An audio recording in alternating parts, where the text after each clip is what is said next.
Naitwa Bwana Paulo William Mhanga. Natokea mimi Mtawada.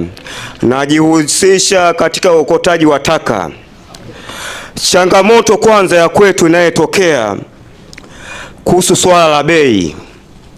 Mchina kilala vibaya siku hiyo usiku, sio akipigana na mkeo, sio akipigana nani, utasikia asubuhi anakuambia 150. Sasa hebu jiulize katika maisha ya saizi, hivi 150 hadi ikafika ukanunua ugali wa shilingi 2500, ibidi upime na kilo ngapi? Kwa hiyo inafika mahala tunafanya hizi kazi ni ngumu kweli kweli, na tunachezea uchafu mwingi sana. Wengi wao tumekata tamaa ya maisha. Wengi wanasema sisi ni mateja. Unajua katika kazi yoyote ile, hata barabarani ukitembea, ukimuona mwenzangu unajua bwana huyu mshahara naye ilipo kidogo na unafuu, lakini mshahara wa kwangu na huyu tofauti. Jamani, si hata rangi inaonekana jamani. Huu naoona usio mwili wangu. Mimi ni bonge la bonge. Lakini nimekuwa ni mwembamba kuhusu hii kazi yangu naifanya ni ngumu. Kipato ninachokipata kwa siku mimi cha kwanza hakinitoshelezi. Chupa saizi kilo moja tunapima shilingi 300. Na ni kidogo ahueni nimeshapanda. Ilifikia kilo moja hadi shilingi 200. Ukienda kwa mama ntilie nakwambia ugali 2500.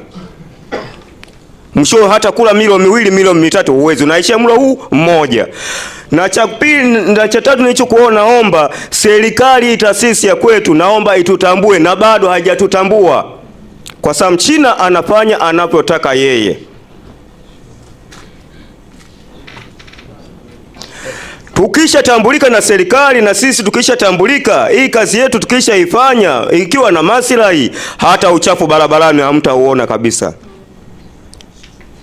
Na kuna taka zingine zikishauza kama TV tunaacha, ai TV mibovu. Taka nyingine hapa. Bwana tusiende mbali sana jamani.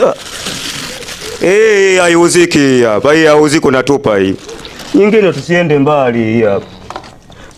Bado ni takataka hii hapa. Kwa hiyo tunafuata takataka ambazo zinazohusika. Na pili cha nyingine naomba serikali itutambue. Na lengo kabisa tunapokuja kukaa mahali hapa, hizi matatizo yanayotokea haya tunaomba yatatuliwe. Na tusipoweza kuyatatua haya matatizo, kila siku kulalamika, hakuna haja kuja kukaa tena hapa. Bora tukae pembeni tu basi, kila mtu ajadili kivyake. Asanteni kwa hilo jamani.